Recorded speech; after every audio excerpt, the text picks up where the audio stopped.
SI மூசாவா பண்ணியிருக்காரு சசிகுமார். அடிக்கடி transfer ஆகிக்கிட்டே இருப்பாப்புல. புதுசாக வந்திருக்கக்கூடிய இந்த போலீஸ் ஸ்டேஷன்லையும் ஒரு பஞ்சாயத்து ஒன்று ஆரம்பிக்குது. 8 வழி சாலைக்கு கல்நட வராரு நார்த் இந்தியன் மந்திரி. பொக்லைன் மண் எடுத்து வெளியில் போடுறப்ப எலும்புக்கூடு வந்து விழுது. பஞ்சாயத்து பரபரப்பா பத்திக்க ஆரம்பிக்குது. எஸ்பி ராதிகா நாயரா வரக்கூடிய அனகா மூசா ராசாவை அப்பாயிண்ட் பண்றாரு இந்த கேஸில். யார் இந்த எலும்புக்கூடுன்னு இன்வெஸ்டிகேஷன் போறப்ப இது ஒரு பெண்ணுடையது அப்படின்னு தெரிய வர ஆரம்பிக்குது. நோண்டின இடத்துல இன்னும் நோண்டி பார்ப்போம் அப்படின்னு உள்ள போனா இன்னொரு கை ஒன்று கிடைக்குது. அதுல வெள்ளி பொருளும் இருக்கு. அந்த வெள்ளி பொருளை தேடி போறப்ப பல பஞ்சாயத்துகள் வர ஆரம்பிக்குது. மதுரை மத்திய ஜெயில முடக்கத்தான் மணி இந்த கேஸோட தொடர்புடைய நபரா இருக்காப்ல. ஸோ இந்த கொலையை செய்தது மணிதான் அப்படின்னு கோர்ட்ல முடிவாகி ஆயுள் தண்டனையும் தீர்ப்பு வழங்கப்படுது. ஆனா சசிகுமாருக்கு அவன் ஏன் பேசல அப்படிங்கிற ஒரு கேள்வி ஒன்று எழ ஆரம்பிக்குது. கேஸை ரீஓபன் பண்றாங்க. ஸோ கட் பண்ணா இந்த கொலை நடந்த பேட்டர்ன் ஸ்டைல்லையே கிட்டத்தட்ட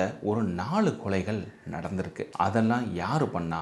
மணி பண்ணானா? வேற ஆட்கள் யாராவது பண்ணிட்டு மணி மேலே கேஸை திருப்பி விட்டாங்களா அப்படிங்கிற ஏகப்பட்ட முடிச்சுகள் இந்த வெப் சீரிஸ்க்குள்ளார இருக்கு. இந்த வெப் சீரிஸை முழுசாக 8 எபிசோடும் பார்த்துருங்க. அங்கங்கே விட்டுட்டு 2 நாள் கழித்து வரலாம், 3 நாள் கழித்து இது திரும்ப பார்க்கலாம் அப்படின்னு யோசித்தோம்னா அது செட் ஆகாது. அந்த அளவுக்கு டைரக்டரும் விட்டு வைக்கல.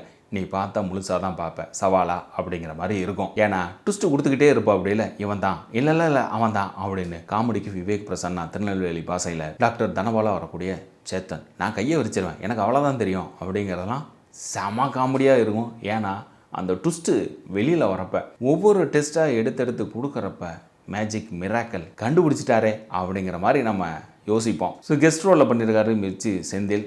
ஒரு 2 மினிட்ஸ் தான் அப்படி வந்துட்டு ஜஸ்ட் லைக் தட் அப்படின்னு போகிறாப்புல. இந்த வெப் சீரிஸ் நீங்கள் பார்க்க ரெக்கமெண்ட் பண்ணுறது. உங்களுக்கு ட்விஸ்ட்டுகள் நிறையா காத்திருக்கு. ஸோ இதே போல் நம்ம சேனல் மற்ற படங்கள் ரிவ்யூ இருக்குது. மறக்காமல் சப்ஸ்கிரைப் பண்ணிட்டு மற்றவங்களுக்கும் ஷேர் பண்ணுங்கள்.